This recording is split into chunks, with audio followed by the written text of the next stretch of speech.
क्या दुनिया एक और बड़े युद्ध के मुहाने पर खड़ी है?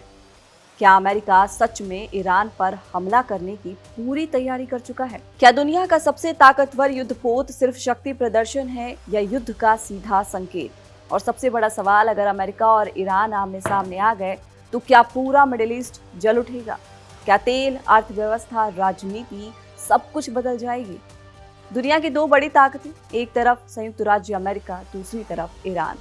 दोनों के बीच तनाव कोई नई बात नहीं है, लेकिन इस बार हालात ज्यादा गंभीर माने जा रहे हैं। कारण साफ है, अमेरिका ने दुनिया का सबसे आधुनिक और शक्तिशाली विमान वाहक पोत पश्चिम एशिया की ओर भेज दिया है। और जब सुपर पावर अपना सबसे बड़ा हथियार मैदान में उतार दे तो दुनिया सवाल पूछने लगती है। जिस युद्धपोत ने पूरी दुनिया का ध्यान खींच लिया है उसका नाम है यूएसएस गेराल्ड R4। ये सिर्फ एक जहाज नहीं, ये चलता फिरता एयरबेस है, समंदर पर तैरता हुआ एक मिनी सैन्य शहर। इसकी ताकत समझिए, सैकड़ों मीटर लंबा, दर्जनों लड़ाकू विमान एक साथ ऑपरेट हो सकते हैं। हाईटेक रडार, इलेक्ट्रॉनिक युद्ध क्षमता, परमाणु ऊर्जा से संचालित। लेकिन इसकी सबसे बड़ी खासियत है EMALS सिस्टम। EMALS यानी इलेक्ट्रोमैग्नेटिक एयरक्राफ्ट लॉन्च सिस्टम। पुराने विमान वाहक पोत भाप के दबाव से विमान उड़ाते थे, लेकिन ये जहाज बिजली की चुंबकीय शक्ति से विमान को लॉन्च करता है। अब सोचिए, एक नहीं दो विशाल विमान वाहक पोत एक ही समुद्री इलाके में। इसे कहते हैं डुअल कैरियर स्ट्राइक फोर्स। ये किसी भी देश पर जबरदस्त सैन्य दबाव बना सकती है। अब सवाल है, अमेरिका ऐसा क्यों कर रहा है?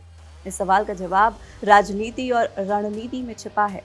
अमेरिका की मुख्य चिंता है ईरान का परमाणु कार्यक्रम, क्षेत्रीय प्रभाव, मध्य पूर्व में शक्ति संतुलन। अमेरिका चाहता है कि ईरान नया और व्यापक परमाणु समझौता करे, यानी परमाणु गतिविधियों पर नियंत्रण, क्षेत्रीय सैन्य गतिविधियां सीमित हो जाए, मिसाइल क्षमता पर रोक लग जाए। लेकिन ईरान इसे अपनी संप्रभुता पर हमला मानता है। अब यह अमेरिका का शक्ति प्रदर्शन है या युद्ध की तैयारी? एक्सपर्ट्स का मानना है कि ये सिर्फ सैन्य तैनाती नहीं, ये रणनीतिक संदेश है। संदेश साफ है, हम युद्ध नहीं चाहते, लेकिन अगर हुआ तो अमेरिका पूरी तरीके से तैयार है। ये रणनीति कहलाती है मैक्सिमम प्रेशर, यानी दबाव इतना बढ़ाओ कि सामने वाला खुद ही झुक जाए। अमेरिकी नेतृत्वकारों की इस पूरी रणनीति को खुलकर समर्थन मिला है डोनाल्ड ट्रंप के बयानों से। उन्होंने कहा, अमेरिका बातचीत तो चाहता है, लेकिन ताकत दिखाना भी जरूरी है, यानी डिप्लोमेसी प्लस सैन्य शक्ति। हालांकि अगर ईरान से अमेरिका का युद्ध हुआ तो असर पूरी दुनिया पर पड़ेगा, और इस पूरी कार्रवाई का संचालन कर रही है यूएस नेवी। ये दुनिया की सबसे शक्तिशाली नौसेना मानी जाती है। इसके पास परमाणु पनडुब्बियां, मिसाइल सिस्टम, वैश्विक बेस नेटवर्क और अब 2 विमान वाहक पोत एक साथ समंदर में उतार दिए गए हैं। अगर युद्ध हुआ तो क्या होगा, ये सबसे बड़ा सवाल है। ईरान के पास हजारों बैलिस्टिक मिसाइलें हैं, जाहिर वो अमेरिका की तरफ इसको मारेगा। तेल संकट खड़ा हो सकता है, हॉर्मुज़ जल डमरू मध्य बंद हो सकता है, वैश्विक आर्थिक झटका लगेगा, जंग में कई देश शामिल हो सकते हैं। अगर अमेरिका ने अटैक किया तो ईरान जोरदार जवाब देगा। ईरान के पास मिसाइल नेटवर्क, ड्रोन युद्ध क्षमता, क्षेत्रीय सहयोगी, समुद्री हमले की क्षमता है।